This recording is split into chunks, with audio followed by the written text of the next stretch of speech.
Hello everyone, this is Sarah and our topic for today is about brief history of the Friar State in the Philippines. First is the Magellan's Voyage of Discovery 159 to 1521. The sequent voyages of Loyosa and Villalobos were undertaken for the commercial, not missionary purposes, being inspired by the hope of the locating Spice Island for Spain. And in this year is dito ngayon yung paglalakbay ni Lois at Villalobos na sinagawa para sa missionary or layunin nila na mahanap yung mga isla para mabuo ang Espanya. Then next is the five friars of Augustinian set out with the Legazpi on the expedition from Mexico, which finally resulted in the permanent occupation of the Philippines. And also the Friar Andres, the Ordenita, the leader of these five friars, though forced to change the course under the instructions given by the Mexican authorities, Ordenita and the other friars when the Philippines were reached still opposed a permanent settlement that a month after they landed on Cebu, April 12, 1565, Ordenita and another friars set sail for Spain via Mexico to report the king and never return. Then dito is mayroon nga tayong sinasabing 5 friars na galing kay Augustinian. Then sa paglalakbay ni Loyosa at Villalobos is nagkaroon ng expedition mula sa Mexico na nagresulta ng mga pananakop sa Pilipinas, at alam naman natin ang Pilipinas is isa sa pinakamaraming island sa buong bansa. And for the second is before Legazpi's death in 1572. Legazpi had founded on Cebu, the first Spanish town, began settlement of the central island, taken Manila and established there the capital, and had seen half of Luzon brought under the Spanish suzerainty. The early conqueror and the missionaries were little interested in the question of modern ethnology and social science and were scarcely fitted to answer them. The people here were of the milder habits than the Aztecs. They had probably no substantial architectural monument, and the evidences as to their state of culture were considerably fewer and easier to destroy. Then dito sa Legazpi, bago mamatay si Legazpi nung 1572 is bisa nga sa binasa ko is ang Legazpi and Cebu ang pinakaunang tinatag sa Pilipinas. Kasi ang Legazpi and Cebu is ang island nila is parang magkalapit lang or ang tawag dun, basta magkalapit lang, or kaya yan ang pinakaunang tinatag, Legazpi at Cebu. Then ang Aztecs din is sila ang parang walang masyadong alam or walang kakayanan na magkaroon ng malaking arkitektura, ng monumento, at sila is madaling masakop ng mga Espanya. And ang Aztecs nga is nasa part ng Cebu at Legazpi sa Luzon. Kaya yun. Tsaka ang mga naunang nananakop noon is ang mga missionary na hindi masyadong gaanong interesado sa mga modernang etnolohiya at agham na panlipunan. Kaya't mas inuuna nilang sakupin yung mga island ng Pilipinas. And for the third is the late 1863s to 1898. There has been a tendency on the part of the friar and pro-friar writers to differentiate the Filipinos in every way. Friar and the pro-friar writers to differentiate the Filipinos in every way in the loss of state knowledge about the pre-conquest natives. It has been easy to make exaggerated charges as savagery and degradation being prevalent before the Spanish came.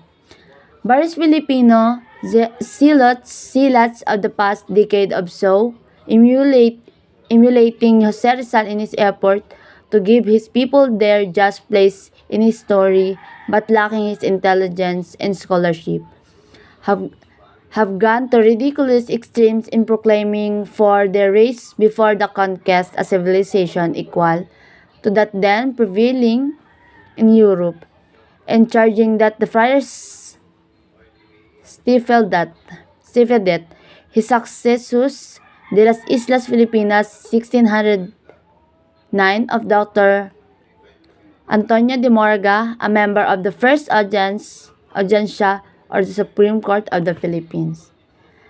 And in this late 1863 to 1898 is nagkaroon ng panig ng mga prial at ng mga pro-prial na manunulat, at kasama na nga doon si Jose Rizal na siya ang gumawa ng Las Islas Pilipinas noong 1609 kasama si Dr. Antonio de Morga or isang miyembro ng Supreme Court ng Pilipinas noong panahon ng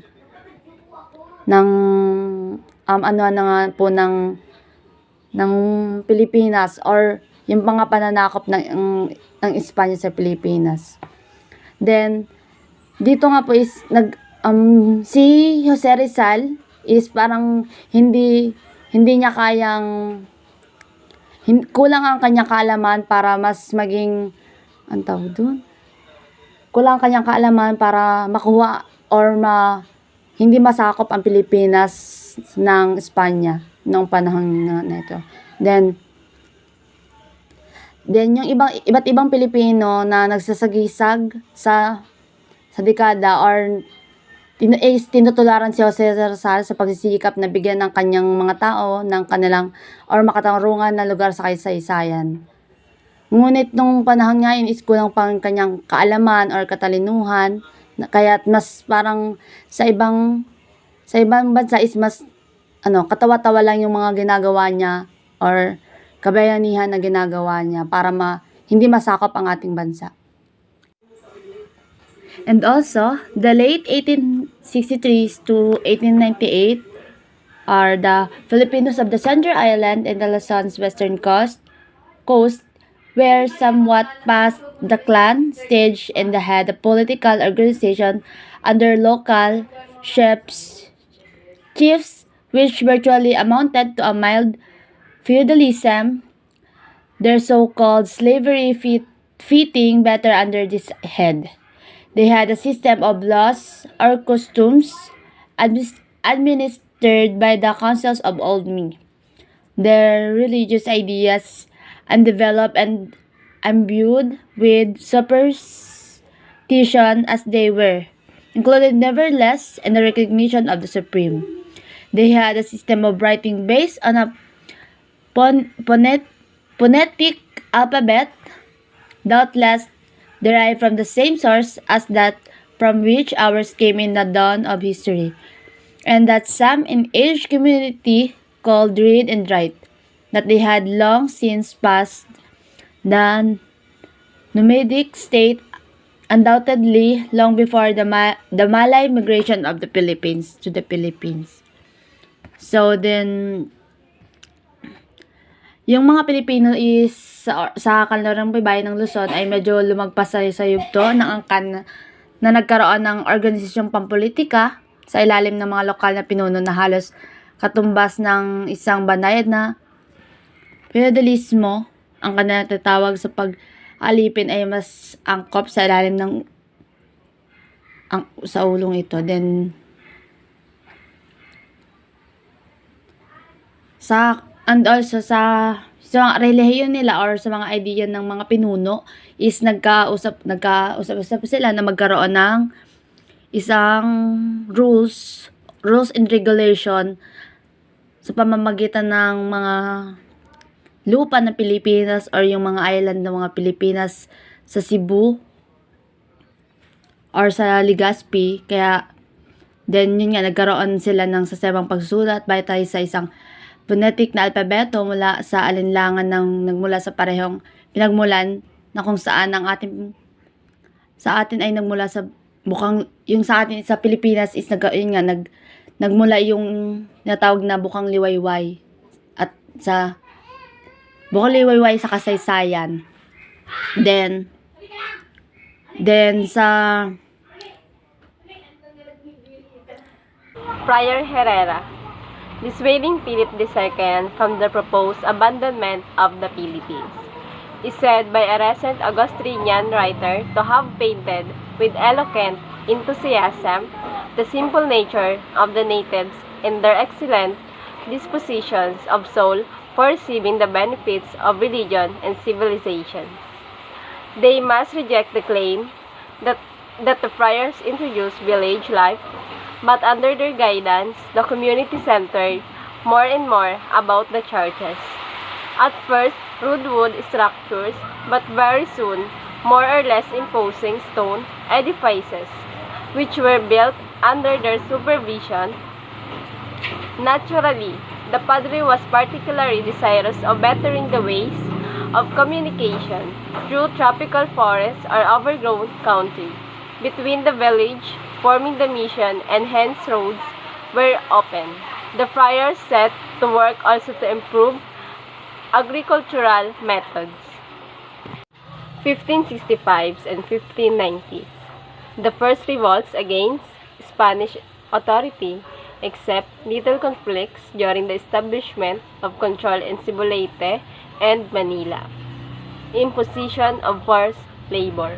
A royal cedula, November 7, 1751. The document, besides the people, complains that the friars had usurped their lands without leaving from the liberty to fish in the rivers, to cut wood, or even gather the wild fruits in the forest, to pasture their carabaos on the hills about the Westicos, and had exacted unjust charges for the use of the soil, for water to irrigate, for wood, etc. The commissioner cites instances where friars and states had been illegally enlarged through collusion at government officials, and his most explicit in his charges of fraud, corruption, and usurpation against both officers and friars. In view of this report, the order or the establishment of the legal boundaries and suspended and heavily fried the secretary of the audience, Auterica, who participated with the surveyors in the fraud. The Municipal Reform of 1893, Maura Law, in conferring a considerable degree of local autonomy on Philippine towns, made the newly created municipal councils, also school boards. It was a further step in taking from the padre the power to visit and supervise everything done, small and great, in a town. The decree of 1863 provided that after 15 years, the two principal town offices should be held only by those who spoke, read, and wrote Spanish, and that after 30 years, no one not possessing these qualifications should be exempted from forced labor be one of the principals.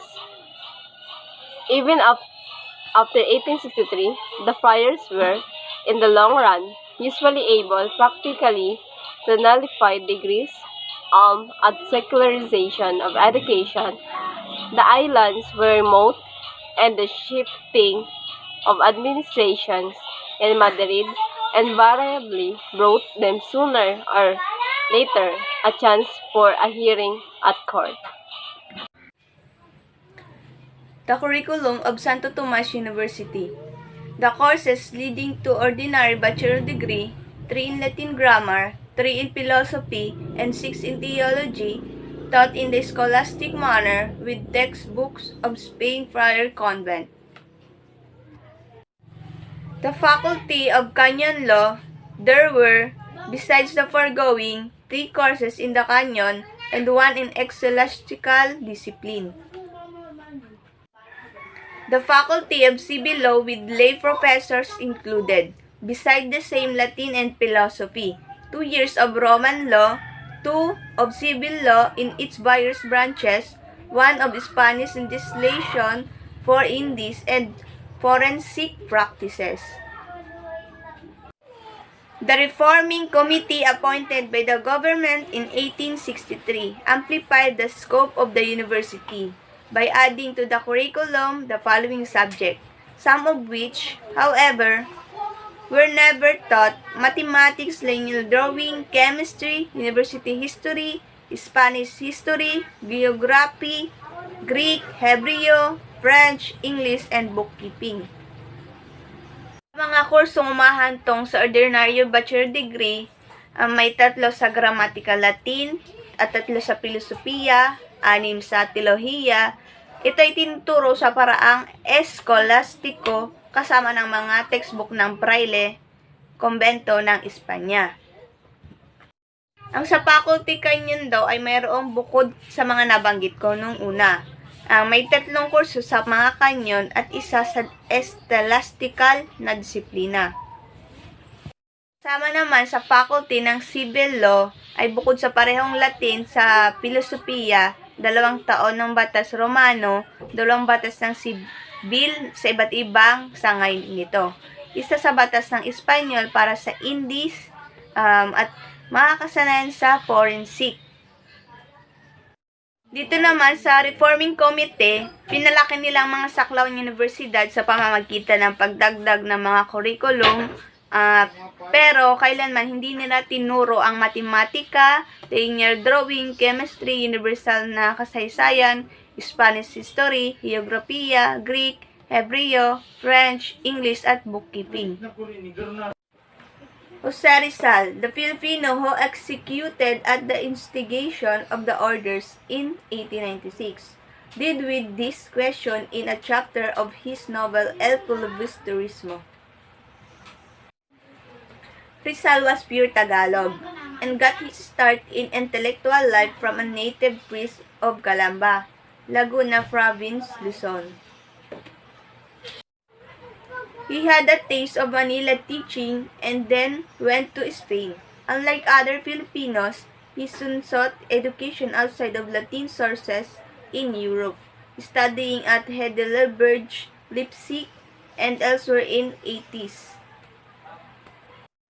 The Dominican organ of Manila not infrequently today refers to the Filipinos as Chongos, Tagalog for monkeys. The present attitude of the orders in the island is reflected also in the comment of Father Zamora, whose recent book in defense of the friar has been referred to above on American policy. Si Rizal ay siyang pure Pilipino. Nagsimula ang kanyang buhay intelektual sa isang katutubong pari ng Calamba, sa lalawigan ng Laguna Zone. Si Jose Rizal ang Pilipinong pinatay noong 1896. Siya ay humarap sa tanong na ito sa isang kabanata ng kanyang nobelang El Filibusterismo. Noong unang panahon ng mga paghihimagsik, ang mga autoridad hindi sila nag-aalok ng mga gantimpala, subalit pinapatay na nila sa laban o binabitay nila upang patahimikin ang masa at panatilihin silang masunurin. Ginagamit nila ang mga praile. In the rebellions of long ago, the authority did not offer rewards or lucrative posts to the leaders in order to pacify the country. They killed them in the fight or on the gallows. To quiet the masses and keep them submissive, they employed the friar. The Philippines have an area of 75 million acres in round numbers, including little islands that are mere rocks, mountainous country, dense jungle, etc. The most liberal estimate would not class 2/3 of the lands as cultivable in the most remote future, and the land actually under cultivation is about 6 million acres. Ito, ginigit niya na walang ibang organisasyon ang nakaka-impluwensya sa bansa gaya ng mga relihiyosong korporasyon. Ang kapayapaan ng bansa ay isang tanong ng buhay o kamatayan para sa kanila. Dito naman sa Pilipinas ay may lawak na 75 milyon na ektarya sa pabilog na bilang. Kabilang na ang maliliit na isla na pawang mga bato. Kasama na dito ang mga lupang aktwal na sinasaka ng mga mamamayan or Pilipino na higit na kumulang 6 milyon ektarya.